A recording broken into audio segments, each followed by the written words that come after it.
It's the 90s, baby. It's all about having eyebrows that are skinnier than your little legs. It is about middle parts posters of Devon Sawa on your wall. And also the decade that I was born, the Antichrist. Yeah, that's right, in 1999. Welcome, I am the spawn of Satan. My human given name is Kylie, but most people know me as Haunted Hippie. This YouTube channel is actually primarily how I run my online cult. So if you'd like to join, then all you have to do is click subscribe and you get many benefits, such as I call you a little maggot. Sometimes I call you my little children, my children of the darkness. One time I accidentally let it slip and I called you guys stinky winkies. I'm sorry. But usually things are not that weird and they're just a lot of fun. So join. Also click the notification bell. That way you never miss our next meeting. Click the like button, Patreon, Instagram down below, you know. I am once again pre-recording a video, so I shot this all the way back in August. So again, apologies for the inconsistency. I'm trying to put out 2 videos a week right now and they might look a little bit different, but no matter, because what's important is that we're getting the content out. We're getting into the algorithm. We are trying to appease the algorithm gods. So once again, if you throw a like on the video, that's super appreciated, or a comment. That's great, even better. So today we're talking about the 90s. It's true. Maybe you previously caught my top 50 horror movies of the 80s video. That's great. Today we are getting into the 90s. And I think I've seen more movies from the 90s than from the 80s, but it was still pretty difficult to make this list. I was born in 99, okay? We were right on the cusp there. I was almost born in the 2000s. Blech. I actually have 51 movies to talk about today because I couldn't help myself with this one honorable mention, but then we'll blow through like the first 30 movies, you know, and it's not super consequential, their order, and then I'll really start getting more into it with my top 20. So to kick things off with my only honorable mention, and it's ridiculous that I even did this, but Texas Chainsaw: The Next Generation. Are we gonna act like this movie, this awful,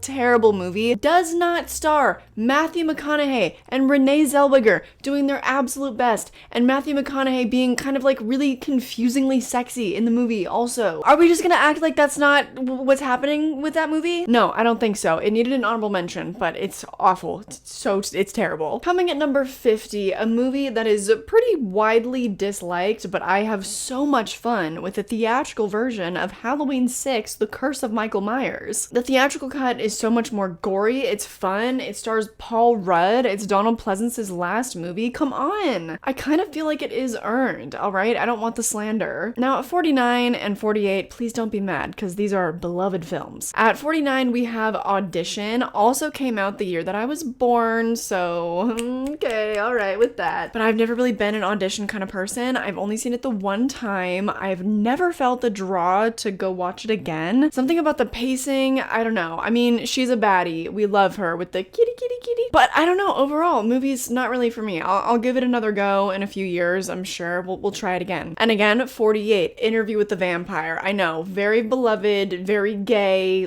All the characters in this are so gay, but they're not for some reason. Had to make top 50. Even if it's not one of my favorites, obviously it had to. Same thing with 47, which is Jawbreaker. And this is basically, I think, the blueprint for Mean Girls. I don't even think that's just a conspiracy anymore. I think that it is such the blueprint for it. Like, Tina Fey saw Jawbreaker and she was like, maybe I could do that better? Question mark? Exclamation point, because yeah, you did. Now at 46, we have a movie that I'm hoping in the future moves higher up, because that would be Event Horizon. Event Horizon is yet another one of those movies where Sam Neill is just being a total weirdo. Other examples include Possession, In the Mouth of Madness. He is surprisingly very normal in Jurassic Park considering the rest of his body of work, but it also takes place in space. We don't get a lot of space horror besides the Alien franchise. I want more of it, and I want more of it with practical effects the way that they did in this movie and also in Jason X. Which, by the way, I should have disclosed this first, but there will be franchise movies on this list, if you couldn't tell, with Halloween 6 being at the bottom there. But anyway, Event Horizon, it got a little bit way too weird for me. me towards the end. Like, I think the third act is kind of a disaster, but it's also unlike anything else I'd ever seen. I think it deserves its place in the top 50. Moving on up to 45 would be Serial Mom, and I know that John Waters is much beloved. We love his cameo in Seed of Chucky, like, yes, Mr. Uzi icon, but I'm not really familiar with his body of work. Maybe if I was, I would have a little more appreciation for the tone of Serial Mom. I don't really find it that funny. The humor in it's not really for me, but Matthew Lillard in a little ponytail, it's iconic. So credit where it's due there, but also one that's not so much for me. Same goes for number 44, which is Disturbing Behavior, and unfortunately, I don't have time to rewatch all 50 movies that I think deserve to be on this list, so some of them I gave them 3 stars several years ago, and I don't remember why. This is one of those movies. I think that it just had kind of that like early 2000s but 90s coded cheesiness. It stars James Marsden,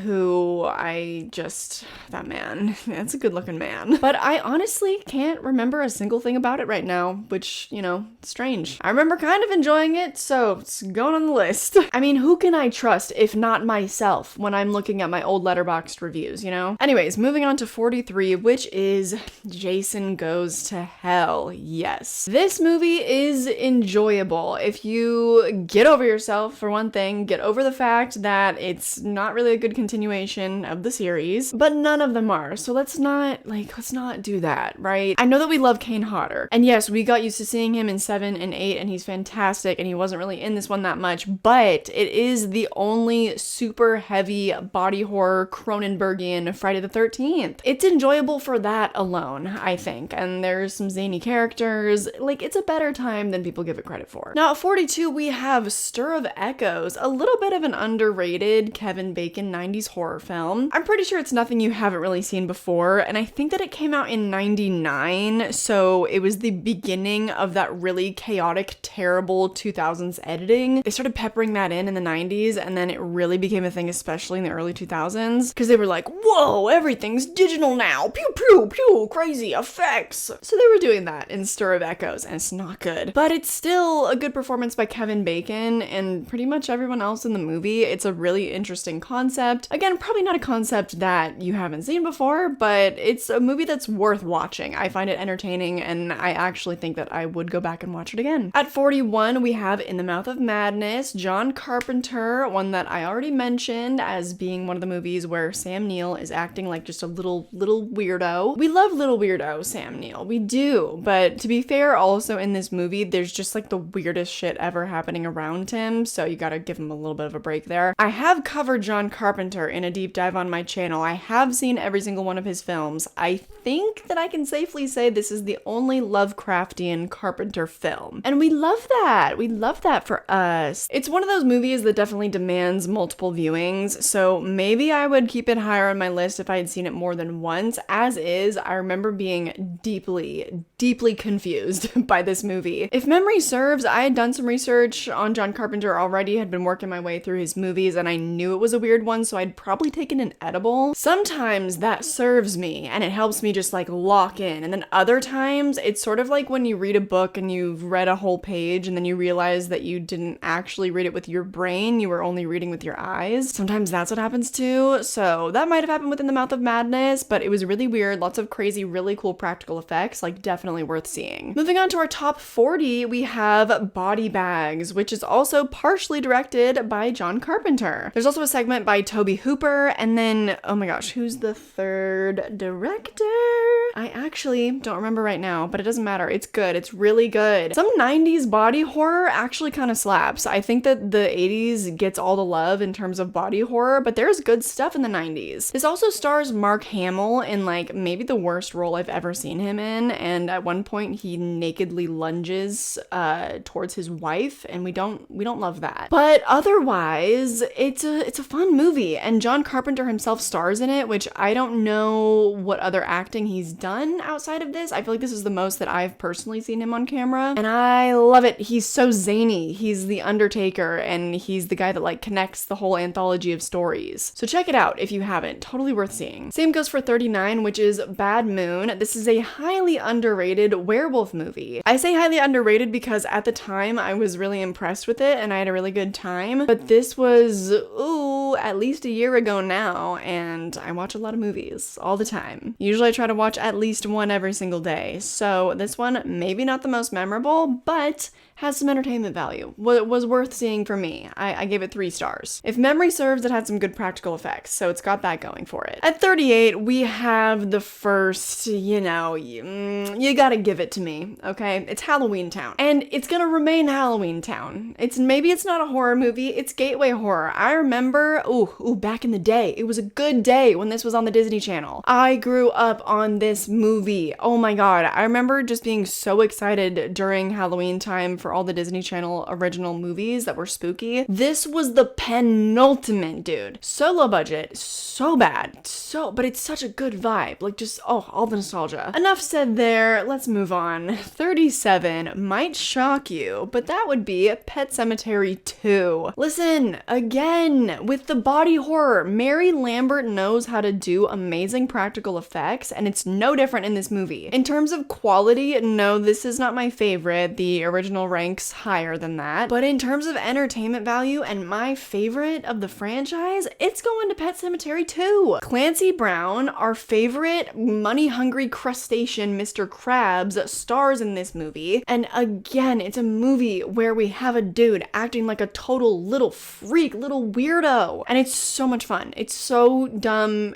I love it. I love Pet Sematary 2. At number 36, some of you are about to be real mad at me, but it must be said. At number 36, we have It. Yes. We have It. I find this movie very endearing. I love the first half of it, or night 1. I don't even know. Some people, I guess, want to call this a mini series, but you know what? It's on DVD now. It's not on TV. It's a movie. It's a 3-hour movie. That's a thing these days, okay? So just bear that in mind. This is a movie to me. I love the first half with the kids. I actually find a lot of their acting to be better than some of the adults. I did a huge, in fact, the longest video on my channel to this date is my It deep dive, where I go over the book, I go over all 3 adaptations, and I really dig in deep with all the themes, everything they changed from the book, so definitely check out that video if you have a hankering for some It content. It's just that no adaptation, I think, is ever really going to be able to stick the landing, and this one is no different. I also just find it kind of stupid. Tim Curry as Pennywise has never really worked for me. I don't find him scary, though I do love all the practical effects. I have loved it more with every viewing, so I don't know, maybe someday it'll be a little bit higher on the list. 35 again, and 34. You guys are just gonna have to deal with the fact that I have some gateway horror on this list. 35 is Scooby-Doo and the Witch's Ghost. Alright, I have modeled so much of my aesthetic, modeled so much of my life after the lead singer of the goddamn Hex Girls. Oh, we love her. We love her so much. This movie is also just such a great autumnal vibe. The animation is gorgeous. It's a great movie. So enough said there, but yet another animation at 34, we have The Nightmare Before Christmas. My dear cult members already know that stop motion is one of my favorite mediums of film of all time. It took me a little while to warm up to this one. It's still like a 3.5 star movie to me. I don't find it perfect by any means, but Danny Elfman's music and Henry Selick's direction, I don't need to explain. I mean, everybody loves that movie, right? At 33, we have Tales from the Hood, which is yet another anthology movie. The 90s was really coming through with them. I mean, well, with the 80s we had Creepshow, I guess, so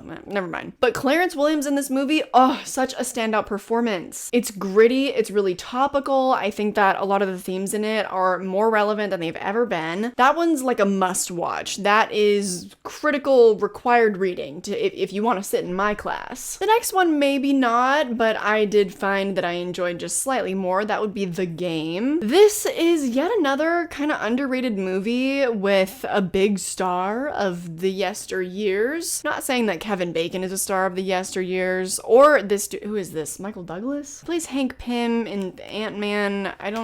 Is his name Michael Douglas? Is that, or am I Mandela affecting myself? Anyways, this you might consider to be more of a thriller than a horror movie, but I am not one of those people to split hairs because I think those people are annoying. It's really tense. I remember this movie really keeping me on the edge of my seat. There's offers a lot of fun twists and turns. I recommend this one if you feel like you've just seen all of the top hits of 90s horror and you're hankering for something maybe a little underrated. It's not fantastic. Okay, things, you know, they become underrated for a reason, but I think it's worth the watch, at least the one-time watch. Now, 31 is one of those nostalgic, rewatchable good times. That is The Faculty. I mean, I don't think I need to explain myself with this one. It's ridiculous. It has a star-studded cast: Clea Duvall, Elijah Wood, Josh, look,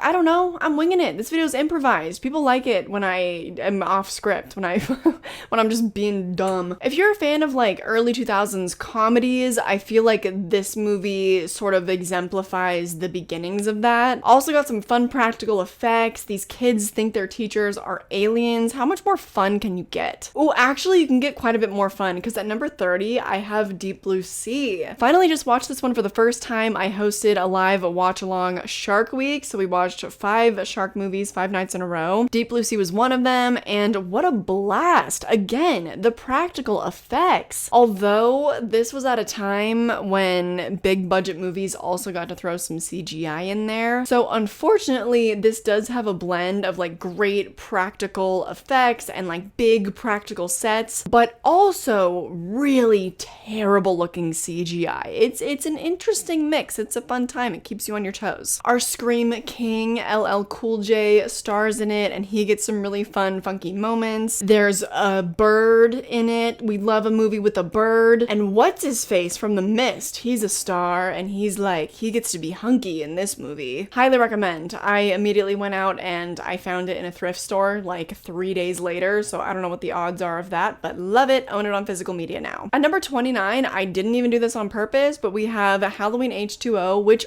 also stars LL Cool J. I don't know. I guess just the level of movies that he's in, which is like mid-sized yet blockbuster type films, they just fall in the same area for me. I bet you could dissect all types of patterns for my ranking. That would be fun, but you can do that at your leisure. I'm not gonna do that. Halloween H2O is, I think it's in my top 6 of the franchise now. Maybe it's top 7. It used to be top 5 because the first time that I saw it, I was like, oh my god, this is the Halloween movie for me, because none of the movies before it I don't think I had liked as much the first time around. Besides maybe Halloween 4, The Return of Michael Myers, love that one. But Halloween H2O was just such a good time. It's Laurie's best ending to date, and we're just gonna ignore the fact that I exposed that was never canonically Michael all along. We're gonna ignore historical fact on that one, because you know what? It was Michael. Fuck you, weird studio negotiations. I don't want it. I don't want to hear about it. Oh, anyways. Oh, number 28, we have The Craft. Oh, The Craft. The first 2 acts are perfection. This, it happens every single time I watch this movie. It never gets better for me. I don't know why, but the 3rd act drives me up the fucking wall. The Craft Legacy kind of fixed it, but then The Craft Legacy also had a bunch of its own other issues. Someone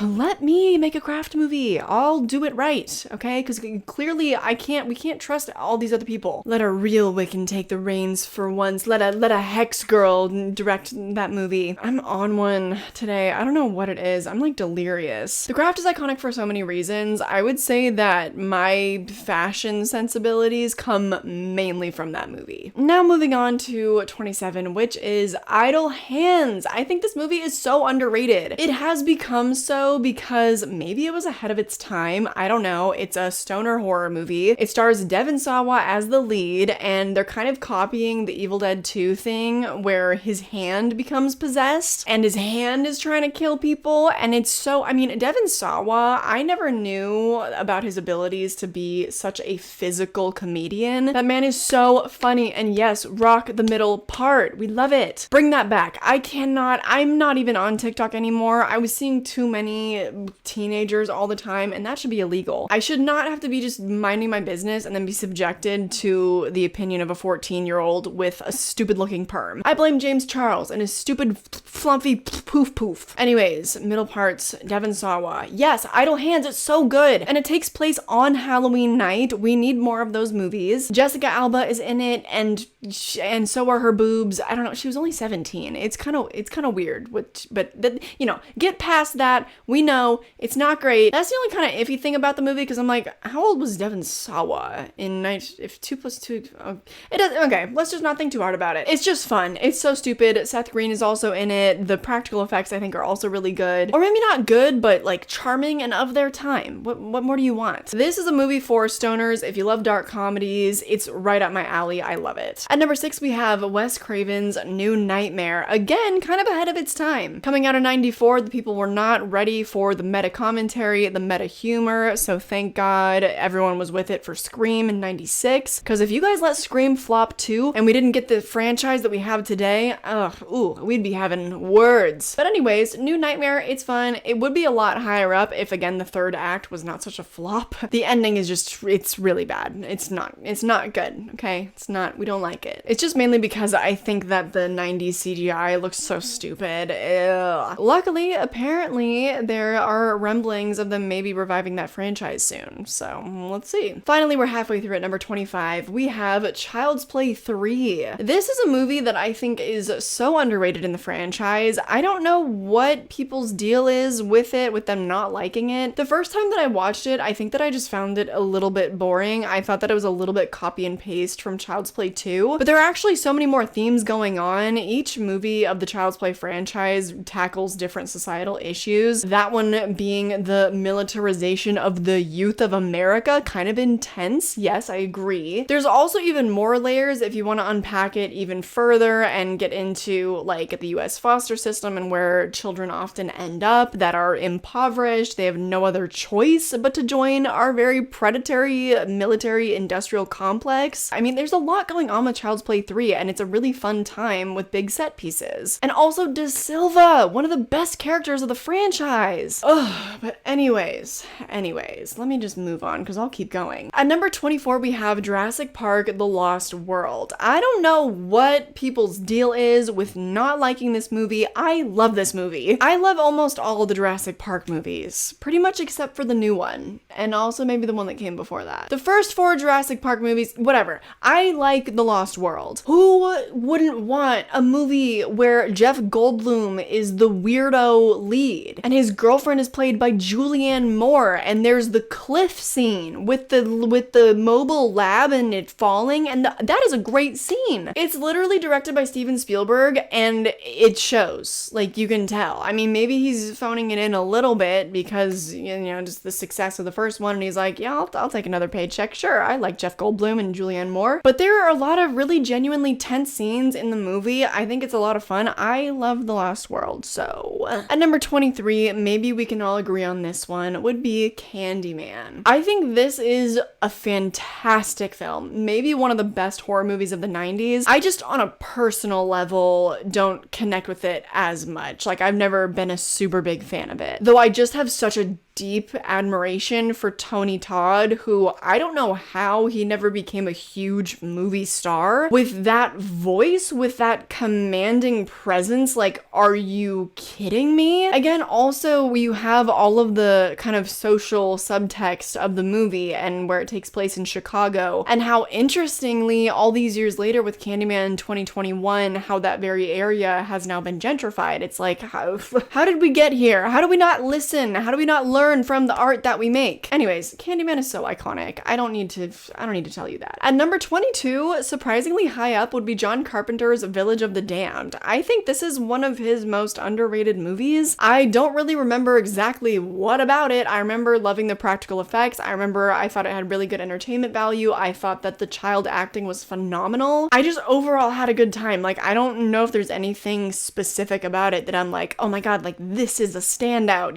how do more people not love this? Something about the cumulative effect of everything really worked for me personally, so I love Village of the Damned. Though to be fair, I've never seen the original from the 60s, so. Anyway, moving on to 21, we have The Sixth Sense. You knew this movie was gonna be on this list. I love early M. Night Shyamalan. This is yet again another movie where I don't really need to explain myself. I think we all remember where we were the first time we saw the twist of this movie. I was 12, so it definitely holds a special place. And then also I rewatched it as an adult. I hadn't watched it in like a decade, and I was with my parents. I was showing it to my dad because we love the movie Signs, but he had never seen The Sixth Sense. And some of the scares still really got to me, still really disturbed me. Like the child ghosts are they're so icky. And Haley Joel Osment was such a talent as a child. I mean, the way he carries that movie, and Toni Collette is obviously fantastic. Anyways, I'm not adding anything to the conversation. Let's move on. We're in our top 20 now. At number 20, we have Cape Fear by Martin Scorsese. This is another one where, again, I know some people will want to split hairs and say it's a thriller. This is a fucking horror movie to me. This movie made me more uncomfortable than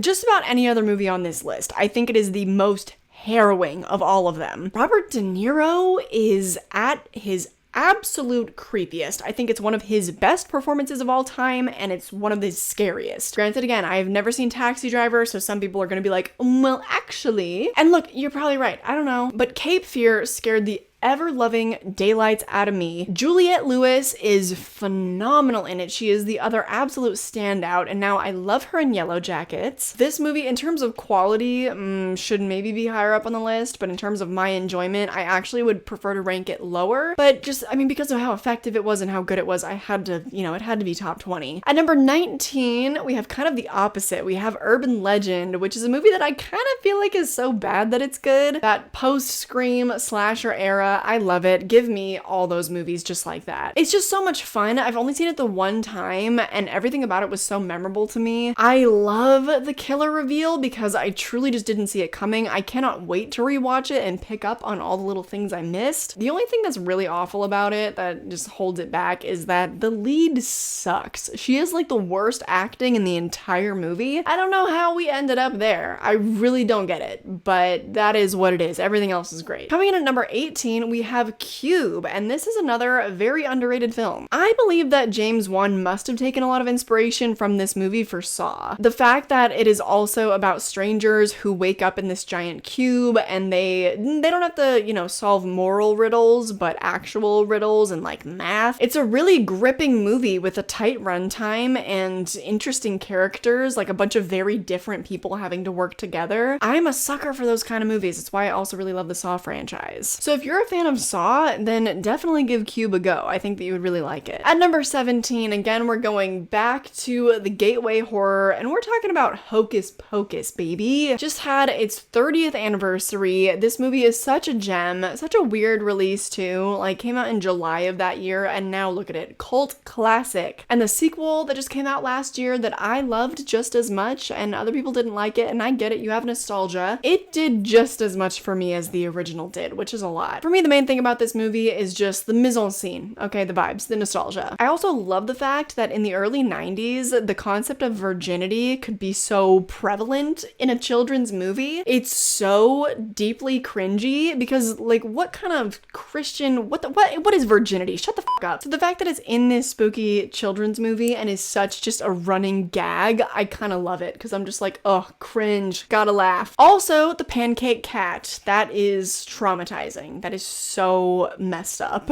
Just got a lot to love, right? So does my number 16, which is Wes Craven's The People Under the Stairs. Also, again, I feel like another underrated movie. One of the best Final Boys, a young Scream king. I don't know if he went on to do much else outside of this. Wonderful social commentary. This is a movie that I 100% would love to see remade by Jordan Peele. I thought that was in the works. I thought that there was a rumor going around. I thought rumor had it. I thought that we were going to get it. Maybe he just wanted to remake it and was putting that out into the universe. I don't remember, but I hope he does. This is me campaigning for it. Yes, the original movie is good enough that it probably doesn't need to be touched, but I think that with a modern element, a modern twist, it could be redone really, really well, because there are just like a few things about the original. It has some of that Wes Craven kooky kind of dark comedy vibe to it that maybe could be improved upon by a real comedian like Jordan Peele. I don't know. Jordan Peele could probably also make it a lot scarier, a lot more tense. I would welcome it. I would welcome a remake. But the original is fantastic. I highly recommend. At number 15, you knew this list would not be complete without I Know What You Did Last Summer. I love this movie to death. In the past, it's been kind of a contender. It's been kind of up there with Scream. It's never ever met that level for me, but in the past, I have once given it 4.5 stars on Letterboxd. I no longer do that. I just rewatched it this past 4th of July because, you know. But still, the performances are original Barbie and Ken, Sarah Michelle Gellar and Freddie Prinze Jr. Ryan Phillippe, I hate you. You still never paid me for being a PA on your movie The Second, so you can exit, please. Jennifer Love Hewitt, terrible. We love her as an annoying, bad acting final girl. The chase sequence with Sarah Michelle Gellar, there's just so much about this movie that's so iconic. We don't have a lot of really good, true, like 4th of July horror movies. That is the penultimate. At number 14, we have Addams Family Values. And you might be surprised that the original didn't make it on my list, but that movie's just not really for me. And I just was trying to take into consideration that this list would not be complete without movies like Audition, Interview with the Vampire, things like that. So I decided to omit the first one. Addams Family Values is where it's at. I never even watched the third movie where they recast everybody because I'm like, why would you do that? I have no interest. It is the Addams Family movie. I adore it. I think that Christina Ricci is so phenomenal. It's just, I love her in Yellow Jackets too. Look at that coming up again. I love Wednesday's whole subplot at the camp. I wish that she was the lead. I feel like that was such a missed opportunity, though they gave her way more to do in the second movie than they did in the first one, which is one of the reasons why I love it way more. Also, I think that the family's main plot is a lot more interesting with this woman that comes in and is annoying and is trying to steal their money. I just have a much better time with it. One of my faves. And of course, Morticia and Gomez have modeled romantic love for me. It's that or nothing. At number 13, we're starting to get to the movies that were very difficult for me to rank because they are all so fantastic. This one even won some Oscars. Misery is at lucky number 13. Of course, Misery is high up on this list. There's nothing that I need to say about Misery that you don't already know. Unless you haven't seen it, then for the love of God, watch that movie. Now, unfortunately, after having read the book since watching the movie for the first time, I'm like, dang, they kind of neutered Stephen King's vision a little bit with Annie because the book is so much more brutal and there's a lot more body horror in it. So now I'm hoping that's not going to cloud my rewatch. I've sort of been avoiding it for that reason, but eventually, probably at some point in December, we will be doing a watch along on my channel because we got to. At some point, we got to watch that movie together. At number 12, I thought this movie would be higher because I have a tattoo of the symbol on my body. Yes, The Blair Witch Project, also released in the year of our anti-lord and anti-savior me. It was 1999. I have such a deep connection with this movie and it doesn't make any type of sense because I watched it for the first time, I think when I was 20 or 21 years old. So I didn't even watch it as a kid and become terrified of it. I watched it as an adult, and somehow every single time that I watch it, I figure out something new and different about it that disturbs me. Because I have such an active imagination, I really don't need to be shown much, and if it's implied,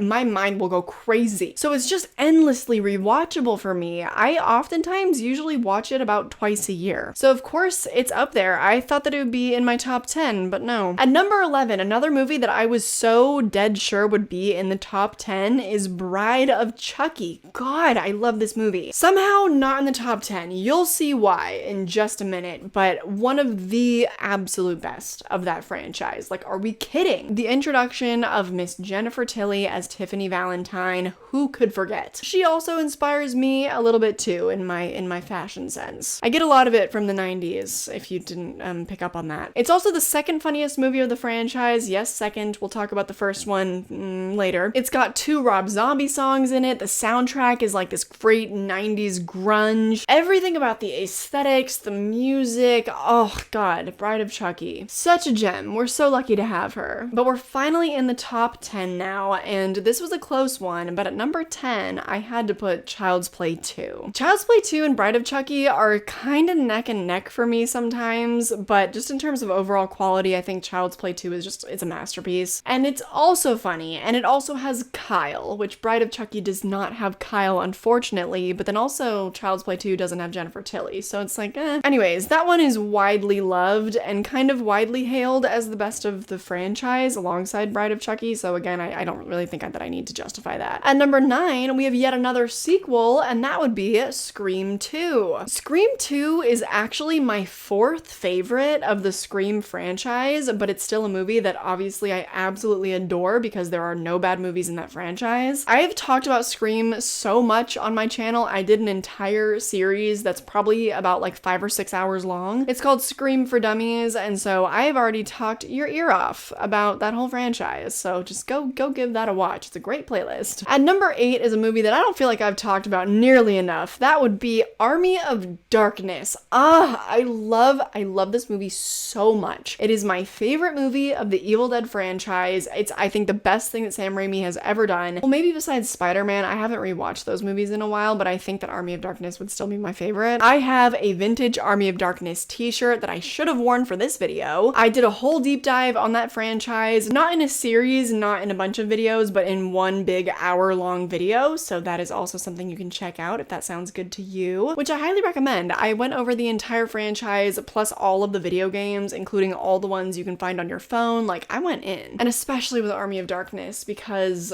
I love dark comedies. Are you learning this about me yet? And I think it's probably my favorite performance of Bruce Campbell in the franchise. Evil Dead 2 cannot be understated, but Army of Darkness doesn't get enough love, in my opinion. Moving on to number 7 would be Ring You, which is a movie that I haven't seen in such a long time that I feel a little bit iffy putting it up here. But back in the day when I did watch it for the first time, I gave it 5 stars on Letterboxd. I thought that it was a perfect film. So I have to trust my past judgment. So I felt like this was fair enough. Especially because Child's Play 2, Army of Darkness, Scream 2, they're also like dark comedies. They have some little failings here and there. Ring You is much more serious. I remember being so impressed with the fact that that was the source material for Gore Verbinski's The Ring. If you don't watch a lot of international horror, I think that is a great place to start. At number 6, we are going back to dark comedies. I'm sorry, I can't help it, but Death Becomes Her had to be up here. I love this movie so much. Meryl Streep, I think, is at her best when she's doing comedies, and same with Goldie Hawn. And Bruce Willis, when he's not playing a tough guy, he's actually such a good comedian. I hate that his career just devolved into just being like the cool action guy, because that trope is so lame. The only guy that really pulls that off is Harrison Ford, and I don't want to hear another thing about it. Well, maybe Brendan Fraser, maybe him, but I haven't watched the Mummy movies. I get the sense that he's good. Anyways, we're finally getting into the top 5 horror movies of the 1990s, and yet again, you're gonna have to give me a little break on this one. Terminator 2: Judgment Day. This to me is a horror movie because the original Terminator is a horror movie. I know in this one it becomes a lot more action heavy, but the first movie is a slasher. Therefore, to me, it is a horror franchise. I think the horrors of AI, the robots, Robert Patrick, the melty Terminator guy is frightening. He is a horror villain, in my opinion. And Sarah Connor is one of the best final girls of all time. The fact that she is a horror final girl from the original movie, it's just too many horror elements in this sequel for me to deny. Terminator 2: Judgment Day, obviously the cream of the crop with the franchise, so let me stop explaining myself. Coming in at number 4, I don't know if this is a horror movie. I don't actually think it is, but it involves witches, so I'm putting it on this list. Practical Magic, one of my favorite movies of all time. It is currently in my top 4 on Letterboxd. It is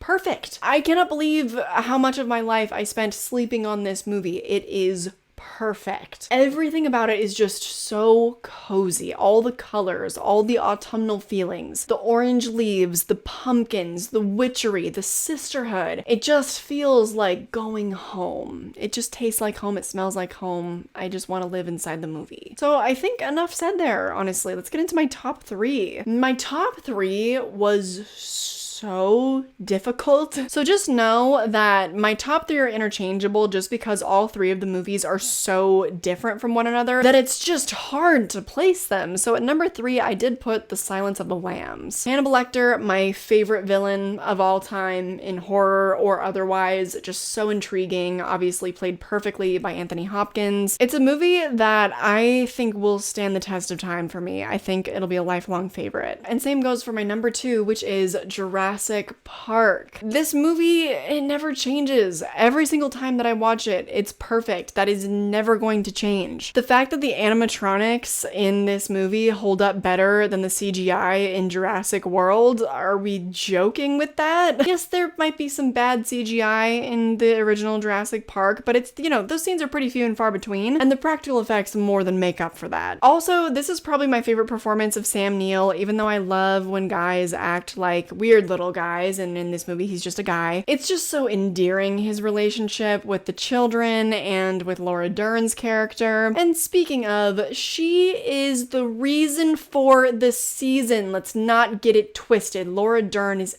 everything in that movie. And she was a year younger than me when she was starring in it. I still can't get over that because when I watch her in that movie, I'm like, oh, she was 23. I'm 24 right now. It's upsetting. It's Steven Spielberg. What did we expect? It was going to be in top 3, no doubt. Now for my number 1, of course most of my audience has already guessed. That would be Wes Craven's Scream. Yes, oh, come on now. I have talked your ear off about this movie so many times. Not only did I do a review of it back when I first started my channel, but then I also went on to do an entire series that was a series deep dive, not just a singular video deep dive. I did a whole series. So I fear that I have maybe reached my limit in terms of how much I can gush about the movie Scream. I think it's just forever gonna be my favorite. I mean, there's a reason why it somehow beat out The Silence of the Lambs and Jurassic Park, and why it just felt right at the very top of this list. Endlessly rewatchable, endlessly quotable. I mean, for fuck's sake, even the dumb extras who had some throwaway lines are so quotable. It's too red. And I'm willing to bet that for a lot of my audience, Scream is also at the top of your list, but please correct me if I'm wrong. I want to know, if not your top 50, at least like your top 10 or your top 5. Leave that in the comments, and then hopefully you guys will jog my memory on some movies that I might have missed, because that always happens somehow. I do a bunch of research, I look at other people's lists and everything, and I put mine together, and then somehow I end up missing one of my favorite movies of all time, and I don't know how it happens. So maybe you can help me out with that in the comments. And also let me know, what did you think of my list? Were all the spots deserving? Were some of them a little confusing to you? I want to know all your questions, comments, concerns. Now you probably did notice these names scrolling by. They always do at the end of every video. These are my lovely patrons. They ensure that all this fun content is free for the rest of you guys to enjoy, especially during spooky season when I am busting out content for your enjoyment. Somebody's gotta fund that, right? So on days when I'm not going live and on days when I'm not posting a video, they help to supplement my income to make that possible. Especially for my deep dives, because I spend so many days researching and writing for those videos and editing. Oh, the editing, not my favorite if you couldn't tell. Over on Patreon, you get a ton of bonus content too, so usually 4 to 6 videos every single month. But if that's not for you, then all the rest of my social media is also linked down below. Over on Instagram, I've been sharing videos, probably going to horror nights. Maybe I've been to a pumpkin patch. I don't know. Remember, I shot this video in August, so I currently don't know what I'm getting up to, but it's probably something fun. I keep you up to date on all of the content that I'm currently working on. You can also follow me on Twitter, so you always know when a video is going up. But more than anything, I just hope that you enjoyed this video and that I catch you in the next one. Bye!